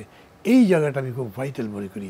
হয়েছে কি, এত বড় আন্দোলনে যেরকম করে জীবনদান ঘটনা ঘটেছে, মানে this is unique maybe in the world history. কেন বলছি এরকম করে, ওই যে সুকান্তের কবিতা আছে না, সাবাস বাংলাদেশ পৃথিবী অবাক থাকি রয়, এই কবিতার মতো সারা দুনিয়া অবাক হয়ে গেছে যে 20 থেকে 27 বছর 30 বছর বয়সের যুবকরা কিভাবে অকাতরে জীবন দিল। কেউ ভয় দেখাচ্ছে, এই সামনে যে ওরা পুলিশ, না কিসের পুলিশ, পেছনে পুলিশ, সামনে বাংলাদেশ। চিন্তা করতে পারেন, এবং এরকম করে যাচ্ছে, মারা গেছে। একটা মা তার কোলের শিশুকে অথবা কিশোর সন্তানকে নিয়ে এসছে। আমি তো আমার এই এতগুলো বয়সে সবসময় দেখেছি পিতা মাতারা সন্তানদের সেফ রাখেন, এবার তুই যেন যাসটা মিছিলে যাবি না, গোলমালের মধ্যে যাবি না, কিন্তু এবার মারাই টেনে নিয়ে আসছেন, সাথে করে নিয়ে এসছেন এবং গুলিও খেয়েছেন। এই যে এত বড় জাগরণটা হলো, মানে এ থেকে আমি দেখি যে মানুষের আকাঙ্ক্ষা এত বড় হয়েছে, আমরা পলিটিক্যাল লিডারশিপ কিন্তু অত বড় জায়গায় যেতে পারিনি। এটা আমি খুব ইম্পর্টেন্ট মনে করি। যেতে পারি মানে কীরকম, কতগুলো দেখেন ডিকটেশন অফ দি পিপুলের মতো আছে। নিশ্চিতভাবেই যে এত বড় যে লড়াই করেছি কেন, গণতন্ত্রের জন্য তো। আর গণতন্ত্র যদি করতে চান তার জন্য একটা নির্বাচন লাগবেই। নির্বাচন একটা প্রক্রিয়াগতভাবে চলতেই থাকবে, যেটা সবার কাছে গ্রহণযোগ্য হবে, যেটা কোয়ালিটি সম্পন্ন হবে, যার কিছুই ছিল না। তাহলে এই মুহূর্তে আমি নির্বাচনটাকে ভাইটাল মনে করছি। নির্বাচনটা যেন ঠিক মতো হয়, ভালো যেন হয়, সেই নির্বাচনের রেজাল্টের উপর দাঁড়িয়ে আমি পরবর্তী গণতন্ত্রের দরজার কাছে যেতে পারি, ঘরের মধ্যে প্রবেশ করতে পারি। সেই রকম নির্বাচনের জন্যে আপনার কী কী দরকার। মিডিয়াকে আমি ইম্পর্টেন্ট এই জন্যে মনে করি যে মিডিয়া এইটা ফোকাস করতে পারা চাই, মিডিয়ার বোঝা যায় যে কোনটা ফোকাস করা দরকার। দেখেন গত 10 মাসে বা গত 11 মাসে ব্যাপক চাঁদাবাজি হয়েছে, ব্যাপক দখলদারিত্ব হয়েছে এবং ব্যাপকভাবে নিজেদের শক্তি প্রদর্শনের চেষ্টা করা হয়েছে। লাস্ট শব্দটা আমি বলছি চেষ্টা। আগের দুটো যদি ধরেন, চাঁদাবাজি হয়েছে, দখলদারিত্ব হয়েছে, বন্ধ করা গেল না কেন? মানুষ কি নিজের থেকে বন্ধ করতে পারতো? পারতো না। সরকার কি পারতো? সরকার বলে কেমনে পারবো, কিন্তু আমি বলি পারতো। তারা হয়তো বলবে যে পুলিশ তো পারলো না, পুলিশ তো আমাদের কথাই শোনে না, পুলিশ ভয় করে ওদেরকে বেড়ে গাছের মধ্যে লটকে রেখেছিল, ওরা কোন সাহসে এখন যায়। তো ওই রকম পর্যুদস্ত, বিপর্যস্ত, পরাজিত ফোর্স আবার দাঁড়িয়ে পৃথিবীর বহু দেশে দাঁড়িয়েছে। আমাদের এখানে 1 বছরে আমরা দাঁড়াবার লক্ষ্য দেখছি না। এই একটা জায়গা মিডিয়া ফোকাস করতে পারতো। আমি আবার বলি, ধরেন 5 আগস্টের ঘটনা, তার পেছনে এবং অব্যবহিত পরের ঘটনা পর্যন্ত হোল জিনিসটা ছিল ফাইট, এজিটেশন, রক্ত দেওয়া নেওয়ার প্রশ্ন, হয় তুই নইলে আমি, সেই ভিত্তিতে লড়াই। কিন্তু 5-এ যখন পরিবর্তনটা হয়ে গেল, তখন অতীতের এই সব কিছুর সাথে প্রতি ঘৃণা জানাবার সাথে সাথে আপনার কিন্তু নতুন করে দেশটা গড়ে তুলতে হবে। দেশ গড়ার ঘটনা আর এজিটেশন বা বিদ্রোহের ঘটনা তো এক নয়, কোয়ালিটেটিভলি আলাদা। এই কোয়ালিটেটিভ ডিফারেন্সটা মিডিয়াকে বুঝতে হবে যাতে তারা ক্যাম্পেইনটা করতে পারে। জনাব মামুন হাসান খান, এই জায়গার মধ্যে ব্যবসায়ী হিসেবে আপনার প্রত্যাশা কথা, আমরা দেখেছি যে বারবারই সেই আলোচনা চলে আসছে যে একটা অলিগার্কি তৈরি হয়েছে, একটা সেক্টরাল ডেভেলপমেন্ট হয়েছে, সেগমেন্টাল কিছু পিপল তাদের ভাগ্য উন্নয়ন ঘটেছে, মানুষের স্বপ্ন দেখার মানে কি বলছি ইকুয়াল যে অপরচুনিটি, সেই জায়গাগুলো সাংঘাতিকভাবে লিমিটেড হয়ে গিয়েছে। এই জায়গাতে আপনি এখন উদ্যোক্তা হিসাবে নতুন যারা তরুণ প্রজন্ম এখন কাজের সুযোগ চায়, তারা অর্থনৈতিক উন্নয়নের নতুন স্বপ্ন দেখতে চায়, দেশকে এগিয়ে নিতে চায়, সেখানে আপনার প্রত্যাশার জায়গা এবং এনটিভি একটা গণমাধ্যম হিসাবে দীর্ঘকাল ধরে যে কাজটা করেছে, সামগ্রিকভাবে গণমাধ্যম সেখানে কিভাবে সহায়তা করতে পারে ব্যবসা এবং উন্নয়নের ক্ষেত্রে? দেখেন, অলিগার্কদের কথা বলছেন, জি, অলিগার্ক তো মিডিয়া অন করছে, সেই সুযোগটা নিচ্ছে কেন? আমরা আগে জানতাম যে মিডিয়া স্বাধীন থাকবে, মিডিয়ার কাজ করবে, পরবর্তীকালে কর্পোরেটরা এখানে আসছে দুইটা কারণে, একটা হলো অলিগার্ক হওয়ার জন্য, আর একটা হলো প্রোটেকশনের জন্য। দেখা গেছে যে চাঁদাবাজি ঠেকানোর জন্য এক মিডিয়া চাঁদাবাজি করার জন্য এক্সপ্লয়েট করছে, তো ওকে ঠেকানোর জন্য আমি নিজে একটা মিডিয়া করছে। সেই বিষয়গুলো কিন্তু ডিপে যেতে হবে, তাহলে কিন্তু আমাদের যে নিজেদের আত্মসমালোচনা রিয়েলাইজেশন যদি না আসে না, তাহলে হবে না। 2 নম্বর হচ্ছে যে আমাদের বিজনেস কমিউনিটির মধ্যে কিন্তু অনেক সৎ মানুষ আছে, সৎ থাকার চেষ্টা করছেন, সৎভাবে ব্যবসা বা শিল্প পরিচালনার চেষ্টা করছেন, কিন্তু মিডিয়া অধিকাংশ সময় পজিটিভ ভূমিকা পালন করলেও মাঝে মাঝে নেগেটিভ ভূমিকা পালন করে, জেনারেলাইজ করে। সব পোশাক শিল্পের মালিক হলো কি বলে ব্লাড সাকার, রক্ত শোষক। তো এর মধ্যে যদি 20%ও ভালো থাকে, এই 20% হয়েছে ডিমোরালাইজ হয়ে যায়। সো জেনারেলাইজ করার থেকে বিরত থাকতে হবে। সরি, আমি আপনাকে অ্যাডভাইস করতেছি না, বাট যেটা রিয়েলিটি সেটাই বলার চেষ্টা না, অবশ্যই আপনি you are free to. So এই ধরেন পোশাক শিল্প নিয়ে এই শ্রমিক ভাই বোনেরা রাস্তায় নামলে হলো যেভাবে ধরেন আমাদেরকে মেলাইন করা হয় in terms of percentage below 1%, এবং এরা রোটেট করে সবগুলো ফ্যাক্টরি মানে একই ফ্যাক্টরি বারবার না, কিন্তু হচ্ছে সমস্যা। আমরা ডেফিনেটলি চাই না যে শ্রমিকরা রাস্তায় নামুক, তাদের প্রাপ্য পাওনা, তাদের আইনসম্মত পাওনা তারা পেয়ে যাক, সেটা আমরা চাই। কিন্তু দেখা যায় যে এইটা যখন হয় না, তখন আবার জেনারেলাইজ করা হয়। সো বিজিএমের নতুন বোর্ড, আপনারা আশা করি আপনাদের সমর্থন পেলে, এবং আমরা সিনসিয়ারলি চেষ্টা করছি যে মালিকের সক্ষমতা থাকবে তার পাওনা পরিশোধ করার অবশ্যই করতে হবে, আর যার সক্ষমতা থাকবে না সেটারও একটা মেকানিজম তৈরি করা হবে, হুইচ ইজ আমরা বলতেছি exit policy. Exit policy Bangladesh ব্যাংকের কাছে অনেক বলা হয়েছে, ওনারা এক্সিট পলিসি করছেন না, ওনারা একটা এসআরও দিয়ে বলছেন এটা এক্সিট পলিসি।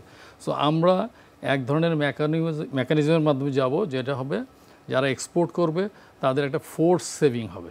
তো ফোর্স সেভিংটা হইলে সেটা যদি কোনো ফ্যাক্টরি বন্ধ করার পরিস্থিতি তৈরি হয়, তারা যেন ওই সেভিংস থেকে এইটা পাওনা পরিশোধ করতে হবে। আর মিডিয়ার ভূমিকাটা কি চাই আমরা যেটা এক্সপেক্ট করি সেটা হচ্ছে এই, প্লিজ সাদাকে সাদা বলেন, কালোকে কালো বলেন, যেটা একদম পপুলার স্লোগান, জেনারেলাইজ করেন না। তাহলে হবে কি যে বড় চ্যালেঞ্জ যেটা আসতেছে, আমরা ফার্স্ট জেনারেশন বা সেকেন্ড জেনারেশন, আমার কোনো অপশন ছিল না, আমাকে হয় এই ব্যবসায় টিকতে হতো, নাহলে আমি একটা হয়তো চাকরি নিতাম।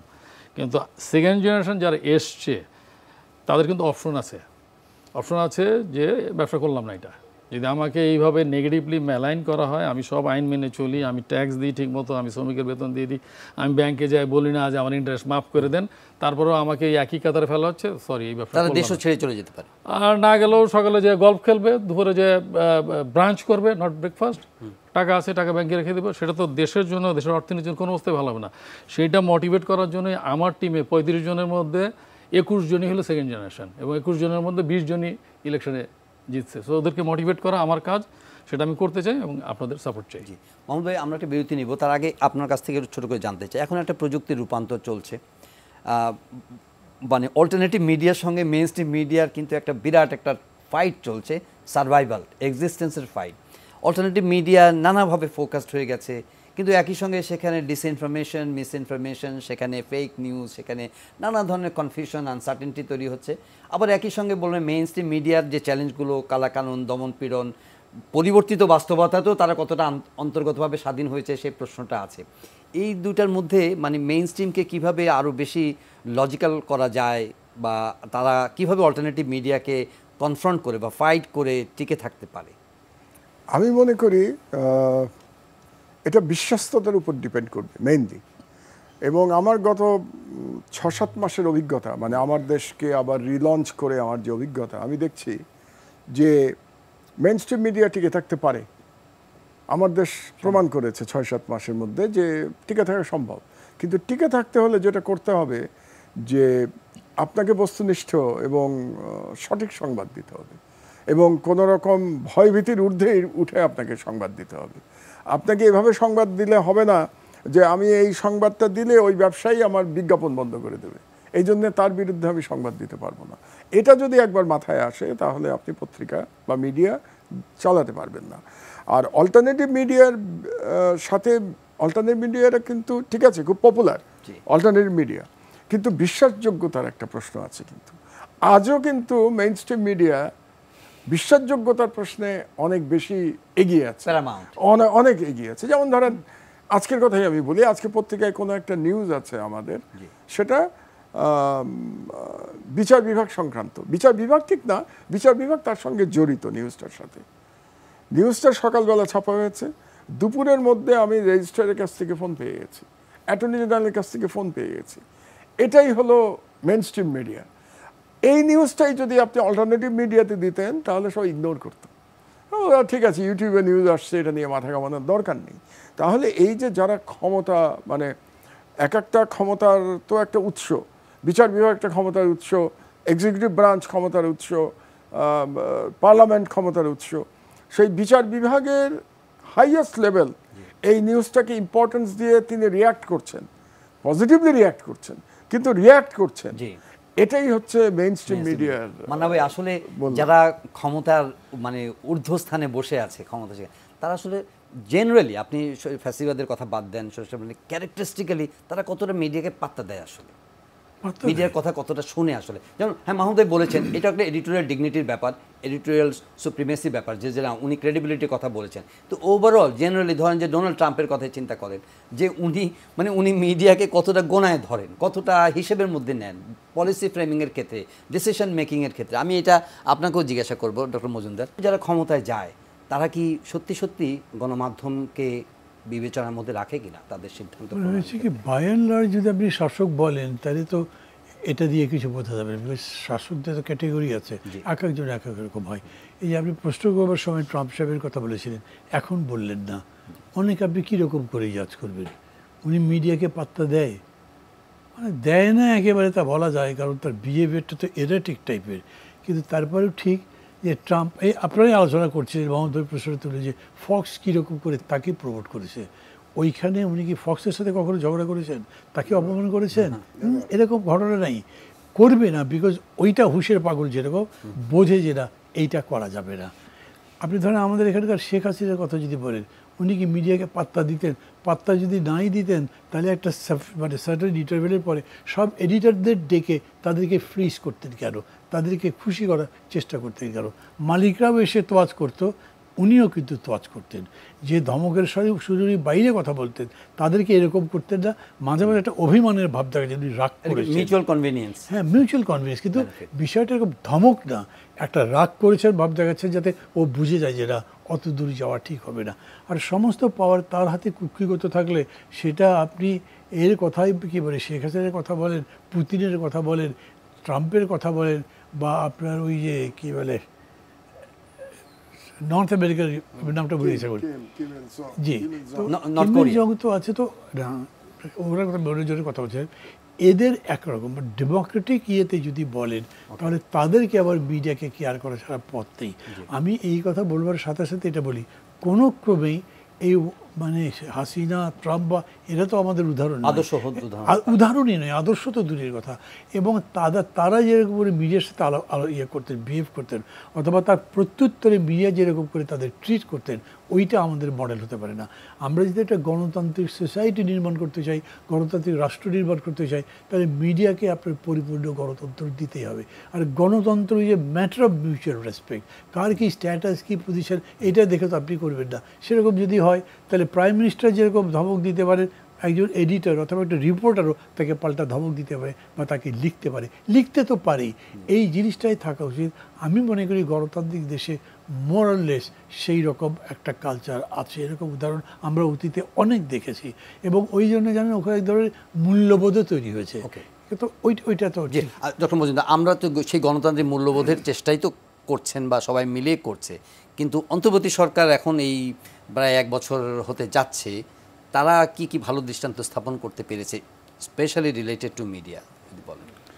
আপনি গণমাধ্যমের কথা, গণমাধ্যম কমিশনের কথা হয়তো বলবেন, বাট রিয়েলিস্টিক্যালি যদি চিন্তা করেন, রিমার্কেবল চেঞ্জেস দে ধরেন, যে গণ অভ্যুত্থানের মাধ্যমে যে পরিবর্তনের যে আকাঙ্ক্ষা সৃষ্টি হয়েছে, সে আকাঙ্ক্ষাটাকে বাস্তবে রূপায়িত করার জন্য সরকার চেষ্টা করছে। যেমন যে কতগুলো যেই সংস্কার করতে হবে, কতগুলো পরিবর্তন দীর্ঘমেয়াদী এবং মৌলিক পরিবর্তন করতে হবে, সেই জন্য অনেকগুলো সংস্কার কমিশন গঠন করেছে, মিডিয়া সংস্কারের জন্য কমিশন গঠন করেছে। তো এই এবং মিডিয়া সংস্কার কমিশন অনেকগুলো গুরুত্বপূর্ণ তারা সুপারিশ করেছে। তার মধ্যে কিছু আইনের তারা খসড়াও তৈরি করে দিয়েছে। তারপরে তো এইগুলো যে গণমাধ্যম যাতে স্বাধীনভাবে কাজ করতে পারে এবং গণমাধ্যম যাতে গণতান্ত্রিক ব্যবস্থাকে সুসংগত করার ব্যাপারে ভূমিকা রাখতে পারে এবং একই সাথে জনগণকে সচেতন করতে পারে, ক্ষমতায়িত করতে পারে এবং তারা এই যে সরকারের উপর নজরদারিত্ব রাখতে পারে, সেই ভূমিকা পালন করার একটা সুবর্ণ সুযোগ সৃষ্টি হয়েছে। আর একই সাথে আমি গণমাধ্যমের ভূমিকার কথাও বলতে চাই যে এই যে সংস্কার প্রক্রিয়াটা চলছে, এখন 3 ধরনের বয়ান চলছে। একটা হলো কোনো সংস্কার হচ্ছে না, আর দ্বিতীয়ত হলো সব সংস্কার তো হয়ে গিয়েছে, এখন শুধু আমাদের নির্বাচনটা দরকার। এখন আরেকটা হলো এই সংস্কারের মাধ্যমে একটা জটিল পরিস্থিতি সৃষ্টি করে নির্বাচনটাকে বিলম্বিত করার চেষ্টা হচ্ছে। তো আমার মনে হয় গণমাধ্যমের এখানে ভূমিকা হবে কোনটা সত্য, সেই সত্যটা উদ্ঘাটন করে মানুষকে সচেতন করা এবং এই সংস্কার প্রক্রিয়াটা, এবং এটা আমাদের সকলের স্বার্থে। হ্যাঁ, যে সকল সুপারিশ করেছে সবগুলোই যে ওই যে গ্রহণযোগ্য হবে তা নয়, এবং এর বাইরেও যে সুপারিশ হতে পারে, এর বাইরেও যে আইডিয়া থাকতে পারে, সেগুলো তুলে ধরা।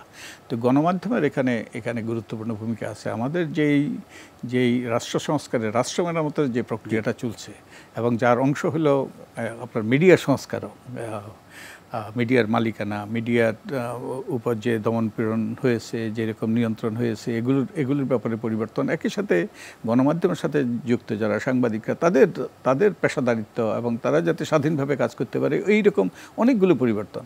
তো আই থিঙ্ক মিডিয়া সেখানে ওই ভূমিকা রাখতে পারে যাতে এগুলো সঠিক পথে সঠিকভাবে মানুষের কাছে উপস্থাপিত হয় এবং যার ফলে যে কাঙ্ক্ষিত পরিবর্তনগুলো, কাঙ্ক্ষিত সংস্কারগুলো যেন অর্জিত হয়, সে ব্যাপারে গুরুত্বপূর্ণ ভূমিকা রাখতে পারে। আর একই সাথে ওই যে আগে কথা এসছে যে অল্টারনেটিভ মিডিয়া, যে আমাদের যে এখন অপতথ্য, তারপরে ফেক নিউজ, ডিপ ফেক, এবং আর্টিফিশিয়াল ইন্টেলিজেন্সের কি বলবো যে কোনটা সত্য কোনটা মিথ্যা, এটা বিভাজন করাই অসম্ভব।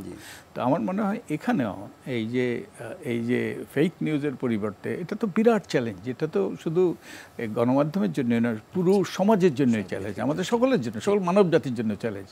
তো আমার মনে হয় যে রেগুলার মিডিয়া, যে অল্টারনেটিভ মিডিয়ার পরিবর্তে সেখানে একটা গুরুত্বপূর্ণ ভূমিকা রাখতে পারে, যাতে মানুষ এই অপতথ্যের কোনটা অপতথ্য, কোনটা সঠিক, এগুলো যেন মানুষ বুঝতে পারে। হ্যাঁ, এগুলো যেন তুলে ধরতে পারে। আপনার কাছে আমার শেষ প্রশ্ন থাকবে, সবার কাছে শেষ প্রশ্ন থাকবে, কিন্তু তার আগে মাহমুদ হাসান খানকে বলছি যে আমরা মানে এলডিসি গ্র্যাজুয়েশনে যাচ্ছে, তারপরে আমাদের বিশ্বের বিভিন্ন বাজারে আমাদের মার্কেট অ্যাক্সেস নিয়েও কিছু চ্যালেঞ্জ আছে, আবার পরিবর্তিত বাস্তবতায় দেশের ব্যবসা বান্ধব পরিবেশকে নিশ্চিত করা, এটাও একটা বড় চ্যালেঞ্জ। হ্যাঁ, গত 1 বছর সেটা কতটা করা গেছে, এবং এই জায়গার মধ্যে ধরেন আপনার যে আমাদের যে পার্টনারশিপের কথা, যেহেতু আমরা মিডিয়া ফোকাস আলোচনা করছি, পার্টনারশিপ, কোলাবোরেশন বা এখানে স্কিল ডেভেলপমেন্ট, মিউচুয়াল আন্ডারস্ট্যান্ডিং, যেটা আপনি কিছু অভিযোগের সুরে কিছু কথা বলেছেন, এগুলো ডিনায়ালের কোনো সুযোগ নাই। এগুলো হয়তো বাস্তব যে এক পক্ষ আরেক পক্ষকে দোষারোপ করা হচ্ছে প্রতিনিয়ত। এই জায়গাগুলোর মধ্যে কিভাবে একটু ইমপ্রুভমেন্টের জন্য কাজ করতে পারে মিডিয়া বা আপনারা?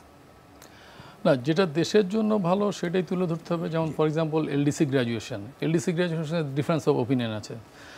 কিছু একটা পক্ষ মাইন্ডসেট করেই ফেলছে যে আমাদের এই মুহূর্তে এলডিসি গ্র্যাজুয়েটেড হইতেই হবে, আবার আমরা মনে করছি যে আমরা এখনও রেডি না।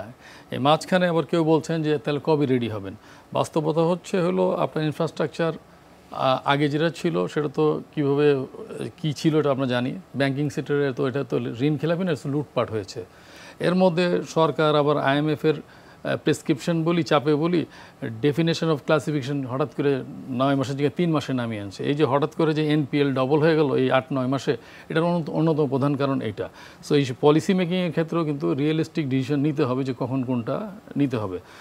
আর যেটা বললেন যে এখানে যে মিডিয়ার রোল তো অলওয়েজ থাকতে হবে, কারণ যে ভালো জিনিসটা আপনার মিডিয়ার কি কাজ, 5টা পক্ষ বা 3টা পক্ষ কথা বলবে, সে তার মধ্য থেকে যেটা ভালো দেশের উন্নতির জন্য, কারণ আপনার তো হলো পার্টি না, এখানে ধরেন আমরা তো পার্টি, তাহলে দেখা যাচ্ছে আমার নিজের ইন্টারেস্ট নিয়ে আমি কথা বলছি, আর একটা পক্ষ বলছে, সো মিডিয়া তো এখানে পার্টি না, মিডিয়ার সবগুলো কথা শুনে একটু ইন্টারাপ্ট করি, এখানে মিডিয়ার এক্সপার্টিজের কোনো অভাব দেখেন কিনা, মানে এই জন্য কিছু ইনসাইটের, মানে এখানে আমি প্রফেশনাল যেহেতু অর্থনীতি নিয়ে কাজ করি, জি জি, এখন আপনাদের মিডিয়াগুলো তো এক এক ফোকাস, বিজনেস চ্যানেল আছে, আবার আপনারা যেন সব কিছু নিয়ে কাজ করেন, যারা বিজনেস চ্যানেল নিয়ে কাজ করে তাদের মধ্যে কিন্তু আমি অনেক ব্রাইট সাংবাদিক দেখছি, যা তারা প্রপারলি অ্যানালিসিস করছেন, আবার অনেকে আছে কপি পেস্ট করছেন, আবার অনেকে আছে এমন প্রশ্ন করেন ওই প্রশ্নের উত্তরটা মানে উনি জানেই না কি প্রশ্ন করছেন, যেমন সে ফর এক্সাম্পল এলডিসি গ্র্যাজুয়েশন অথবা এই যে ট্রাম্পের হলো ট্যারিফ নিয়ে, তো এমন প্রশ্ন করেন যে অ্যাজ ইফ যে আমরা চাইলেই ট্রাম্প সাহেব ট্যারিফটা আমাদের জন্য ঠিক করে কমে ফেলবেন। সো এখানে মিডিয়ার কাছে এক্সপেকটেশন, যার যেখানে হলো কাজ করার ক্ষেত্র সে সেখানে ভালো রোলটা প্লে করবে, যেটা দেশের অর্থনীতির জন্য ভালো, যেটা হলো আমাদের বিজনেসের জন্য ভালো হবে, এবং আমরা যেন আইন মেনে ব্যবসা করতে পারি সেই সুযোগটা দিতে হবে। লাস্ট একটা কথা বলতে চাই, এখানে পলিটিশিয়ান আছেন, এখানে সম্পাদক আছেন, এখানে সুশীল সমাজ আছেন, এখানে বিজনেস কমিটি আছে, এখানে আরেকটা পক্ষ আপনারা আনতে পারেন না হয়তো আইনগত কারণে, যেটা হচ্ছে ব্যুরোক্রেটস, আমলা।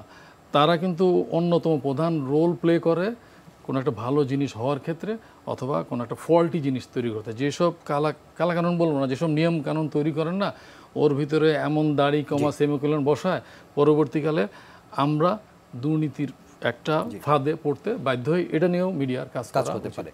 মাহমুদুর রহমান, আপনি যে কথাগুলো বলেছেন একেবারে অন্তর্গত উপলব্ধি থেকে মিডিয়ার জার্নির ক্ষেত্রে যেই মানে সংকটগুলো আপনি মোকাবেলা করেছেন, 18 বছর হলো তো আমারও মিডিয়াতে, একদম মানে কি বলবো যে আপনার এক মানে কঠিন এবং সংকটের মধ্য দিয়ে আপনি পেরিয়েছেন, জেল খেটেছেন, পত্রিকা বন্ধ হয়েছে, নির্বাসনে গেছেন, সুতরাং আপনার প্রতিটা কথার মধ্যে কিন্তু যেমন বেদনাবোধ আছে, তেমন আপনি অনেক দূরেও অনেক কিছু দেখতে পাচ্ছেন বাংলাদেশের জন্য। আপনি যেহেতু এখন ডেডিকেটেড একজন সম্পাদক, আপনার অন্য কোনো 100% একজন সম্পাদক, এবং অন্য কোনো কাজের সঙ্গে আপনার কোনো স্বার্থ সংশ্লিষ্টতা নাই, এবং এটা ঘোষিত আপনি এখানে বলেছেন, সেদিকে যদি মনে করেন একটা গুডউইল নিয়ে, একটা গুডউইল নিয়ে, একটা সদিচ্ছা নিয়ে সামনের গণমাধ্যমকে যদি রিবিল করতে হয়, সেখানে যদি আপনি খুবই সংক্ষেপে বলি, প্রথমেই আমি রাজনীতিবিদদের বলি, কারণ at the end of the day রাজনীতিবিদরাই রাষ্ট্র চালাবেন। এটা সময়ের ব্যাপার, সেটা কি 6 মাস পরে হবে না 9 মাস পরে হবে, আমরা ফেব্রুয়ারি ধরে নিলে ফেব্রুয়ারি থেকেই রাজনীতিবিদরা দেশ চালাবেন। তাদের কাছে আমার একটাই প্রত্যাশা যে আপনারা অসহিষ্ণু হবেন না। অসহিষ্ণু আচরণ আপনাদের করলে পরে মিডিয়া তার রোল প্লে করতে পারবে না। আপনাকে দুটো এক্সাম্পল দিই আমি, এই 6 মাসের এক্সাম্পল। আমরা কিছুদিন আগে এনসিপি নিয়ে একটা নিউজ করলাম, সেটা ছিল এনসিপিতে অন্তর্কন্দল, এই ছিল আমাদের লিড নিউজ, এবং সেখানে তাদের যে আইডিওলজি নিয়ে যে কে রাইটিস্ট না লেফটিস্ট, আপনারা তো জানেন এনসিপির মধ্যে বিভিন্ন চিন্তাধারার মানুষ এসছে, এগুলো নিয়ে নিউজটা ছিল। কিন্তু নিউজটা দেখে তাদের কেউ এনসিপির এত রেগে গেল যে একজন পোস্ট লিখলো, মুসলিম যখন জালিম, অর্থাৎ আমি মুসলিম ছিলাম, এখন আমি জালিম হয়ে গেছি, কারণ হচ্ছে আমি এনসিপির অন্তর্কন্দল দিয়ে নিউজ করেছি। অসহিষ্ণুতার একটা উদাহরণ দিচ্ছি। দ্বিতীয় উদাহরণ, এটা বিএনপিকে নিয়ে, এনসিপি নিয়ে বললাম তো, এবার বিএনপি বলি।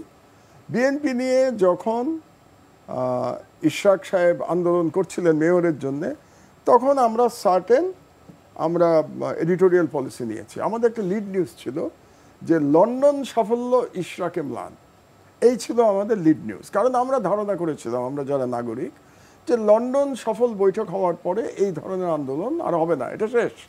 কিন্তু যখন ঈদের পরে ইশরাক সাহেব নামলেন মাঠে, আবার আমরা দেখলাম লন্ডন সফল ইশরাকে ম্লান। উনি পোস্ট লিখলেন যে আমার দেশ একটা ফালতু পত্রিকা, আমার দেশ কেউ পড়বে না, এটা ঠঙ্গা হিসাবে বিক্রি হবে। না কিন্তু মোহাম্মদ ভাই, আপনি কন্টিনিউ করেন প্লিজ। কিন্তু আপনি তো আশা করছেন ওনার পেশেন্স বা ওনার সহিষ্ণুতা, একই সঙ্গে পত্রিকাকে যখন বলবে ফালতু পত্রিকা, তো উই হ্যাভ টু এমব্রেস ইট। আমি তো কিছু করি নাই, আমার কি করার আছে? পত্রিকার তো কিছু করার নাই। আপনি পয়েন্টটা মিস করছেন জয়ী। রাষ্ট্র চালাবে রাজনীতিবিদরা, ক্ষমতা রাজনীতিবিদদের হাতে। আমাদের শুধুমাত্র মরাল পাওয়ার আছে, আর কোনো পাওয়ার নাই তো আমাদের। কাজে আমার অসহিষ্ণু হওয়ার তো কোনো সুযোগই নাই। সেই জন্যেই রাজনীতিবিদদের কাছে আমার প্রত্যাশা যে তারা অসহিষ্ণু আচরণ করবেন না মিডিয়ার প্রতি। আর আমাদের যেটা করতে হবে যে আমাদের বস্তুনিষ্ঠ নিউজ করতে হবে। আর একটা কথা আমি আমার কলিগদের সবসময় বলি যে যখনই আপনারা কোনো নিউজ করবেন সেটা তো দুই পক্ষ থাকবে, যে কোনো নিউজে দুই পক্ষ থাকবে, দুই পক্ষের বক্তব্য ছাড়া কোনো নিউজ আপনারা ছাপবেন না। এটা যদি করেন তাহলে you will be a fair newspaper. আপনাকে দুই পক্ষের বক্তব্য দিতে হবে। 2 নম্বর, এটা আমাদের দায়িত্ব। আর 3 নম্বর বলে আমার বক্তব্য শেষ করব, আলোচনা লম্বা হচ্ছে। আমি মনে করি প্রেস কাউন্সিলটাকে পাওয়ারফুল করা দরকার। প্রেস কাউন্সিলটা পাওয়ারফুল করে মিডিয়ার বিরুদ্ধে এই যে ডাইরেক্ট গ্রেফতারি পরোয়ানা, এই কোর্টে গিয়ে মামলা, এটার রাস্তা বন্ধ করতে হবে। আইন করতে হবে যে প্রেস কাউন্সিলের পার্টটা পার না হওয়া পর্যন্ত আপনি আদালতে যেতে পারবেন না। এটুকুই আমার মানে ভাই ইন 1 মিনিট কনক্লুড করবেন। প্রশ্ন কি? প্রশ্ন কনক্লুশন যে আগামী দিনে আপনার মানে সাজেশন কি, মানে মিডিয়াকে আরেকটু শক্তিশালী করা, মিডিয়া মেরুদণ্ড সোজা করে দাঁড়ানো, মিডিয়া যাতে, এবং উনি তো রাজনীতিবিদদের অ্যাকাউন্টেবল হওয়ার কথা বললেন, আপনি কতটা অ্যাকাউন্টেবল ফিল করছেন যে প্রত্যাশার কথাটা মিডিয়া? আমি এক লাইনে শেষ করে দিতে পারতাম যে মিডিয়া যেন জনগণের সাথে যায়, কিন্তু আমাদের জনগণ আবার কীরকম খুব হুজুগেও যায়, তো তার সাথে তো যাবেন না। মিডিয়াকে বর্তমান সময়ে যখন construction building of a state, Democratic polity যেরকম করে বলেন, সেইখানে তাদেরকে আমি মনে করি মানে মেন্টরের ভূমিকায় থাকা দরকার। ওকে, জন্মজুন আমি বোধহয় একটা ভুল বোঝাবুঝি হতে পারে। আমি আগে যে বক্তব্য দিয়েছি যে 3টা বয়ানের কথা বলেছি, তো ওটার উপরে একটু আলোকপাত করতে চাই। হ্যাঁ, অনেক সংস্কার হয়েছে, কিন্তু আরও কিছু মৌলিক সংস্কার দরকার। যে একটা উদাহরণ যদি দিই, আমরা ইমারত তৈরি করতে চাই, এর জন্য আমার বালি সংগ্রহ করতে হবে, আমার ইট সংগ্রহ করতে হবে, আমার অন্যান্য সব উপকরণ সংগ্রহ করতে হবে, কিন্তু সিমেন্ট যদি না থাকে তাহলে আর ওই ইমারতটা হবে না। তো অনেকগুলো সংস্কার হয়েছে, কিন্তু কতগুলো মৌলিক সংস্কার দরকার। ওই মৌলিক সংস্কারগুলো না হলে এই আর ইমারত তৈরি হবে না। তো আমরা যেই যাত্রাতে আছি, এই যাত্রার উদ্দেশ্য হলো কতগুলো মৌলিক সংস্কার করা, যাতে ওই সিমেন্টের ভূমিকাটা পালন করে। যেই সংস্কারগুলো হয়েছে এগুলো যেন কার্যকর হয় এবং আমাদের জন্য একটা সুন্দর ভবিষ্যৎ সৃষ্টি হয়। বাবুই, আপনার কোনো কনক্লুডিং রিমার্ক? অবশ্যই উদ্যোক্তা বা বিজনেস কমিটির পক্ষ থেকে আমি এক্সপেক্ট করব যে মিডিয়া যেন অর্থনৈতিক বিষয়গুলো তুলে ধরে, বিশেষ করে আমাদের যে অবকাঠামোগত দুর্বলতা সেটা যেন প্রতিনিয়ত তুলে ধরা হয়, যেটা সঠিক সেটাই যেন মিডিয়া তুলে ধরে। ধন্যবাদ দিচ্ছি ডক্টর মাহমুদুর রহমান আপনাকে। আপনি প্রথমবারের মতো আমাদের বর্ষপূর্তির এই বিশেষ দিনে আপনি আমাদের সঙ্গে যুক্ত হয়েছেন, আন্তরিক কৃতজ্ঞতা। আমাকে ডাকার জন্য ধন্যবাদ। আসসালামু আলাইকুম। মান্না ভাই, আপনি সবসময় আন্তরিক, সবসময় আপনার প্রেজেন্স আমাদের সঙ্গে ছিল। আমি ডাকলেই আসি। না, বিষয়টা এমন নয়, কিন্তু আপনি আমাদের ডাকে সাড়া দেন, আপনি আমাদের সাড়া দেন, এবং এটা একদম রাজনীতিবিদদের কাছে যে প্রত্যাশা যে আপনি ready to accountable, ready to answer, ready to reply, এই মানসিকতাটাই কিন্তু মাহমুদ ভাই বারবার বলার চেষ্টা করেছেন। ধন্যবাদ ডক্টর বদিউল আলম মজুমদার, অক্লান্ত পরিশ্রম করছেন নানা পরিবর্তনের আকাঙ্ক্ষা নিয়ে, এবং জনাব মাহমুদ হাসান খান, আপনাকেও ব্যবসা বান্ধব পরিবেশ রচনার ক্ষেত্রে মিডিয়ার ভূমিকা নিয়ে আলোকপাত করবার জন্য। প্রিয় দর্শক, আমরা এই বিশেষ আলোচনা এখানে শেষ করছি। আমরা আশা করছি যে আমাদের এই আলোচনার মাধ্যমে বিশিষ্ট অতিথিদের যে উপলব্ধি, অভিজ্ঞতা এবং তাদের যে পরামর্শ, সেগুলো আমরা ধারণ করতে পারবো, এবং আমরা আমাদের অন্তর্জগতে যে পরিবর্তনগুলোর আকাঙ্ক্ষা রয়েছে সেই আকাঙ্ক্ষাগুলোকে বাস্তবায়ন করতে পারবো। আগামী দিনগুলো আরও সুন্দর হবে, পথচলা আরও মসৃণ হবে, এবং সবশেষে আমরা একটা সুন্দর গণতান্ত্রিক উত্তরণের পথে আগাবো, দেশে সমৃদ্ধির দিকে যাবে এবং মানুষ তার অধিকার ফিরে পাবে, সেই প্রত্যাশা রেখে বর্ষপূর্তির এই বিশেষ আয়োজন শেষ করছি এখানেই। এবং এনটিভির পক্ষ থেকে আপনাদের অসংখ্য ধন্যবাদ, শুভেচ্ছা এবং অভিনন্দন এতদিন আমাদের সঙ্গে থাকবার জন্য, এবং আগামী দিনেও আমরা আশা করছি আপনাদের সহযোগিতা, আপনাদের ভালোবাসা এবং আপনাদের আন্তরিক যে অংশগ্রহণ সেগুলো আমাদের সঙ্গে থাকবে, সেই কামনা করে আজকের অনুষ্ঠান এখানে শেষ করছি।